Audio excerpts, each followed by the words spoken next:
ഇത് CNC router milling മെഷീനാണ്.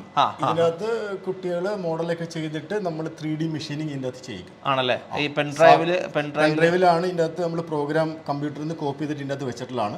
ഇത് ഇതിൻ്റെ അകത്ത് റീഡ് ചെയ്തിട്ട് നമ്മൾ മെഷീൻ ഓൺ ചെയ്ത് XY സെറ്റ് ചെയ്ത് ഓൺ ചെയ്താൽ വർക്കാവും. ഇതും ഇവിടെ പഠിപ്പിക്കുന്നുണ്ട്. ഓക്കെ. ഇതും പഠിപ്പിക്കും. അപ്പോൾ ഓണാക്കി ഒന്ന് കണ്ടേക്കാം സാർക്ക്. പിന്നെ നമുക്ക് ഇതിപ്പോ നമ്മളിപ്പോ എറണാകുളത്താണല്ലോ ഇപ്പൊ നിൽക്കുന്നത്.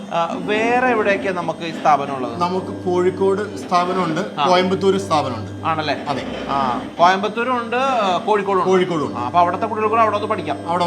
കോഴിക്കോട് ആ ഭാഗത്തുള്ളവർക്ക് അവിടെ വന്ന് പഠിക്കാം, കോയമ്പത്തൂർ ഭാഗത്തുള്ളവർക്ക് അവിടെ വന്ന് പഠിക്കാൻ പറ്റും. പിന്നെ നിസാർക്കാക്ക് ഈ ഒരു ഫീൽഡിൽ 25ഓളം വർഷത്തെ എക്സ്പീരിയൻസ് ഉണ്ടല്ലേ? 25 വർഷത്തിന്റെ മുകളിൽ എക്സ്പീരിയൻസ് ഉണ്ട്.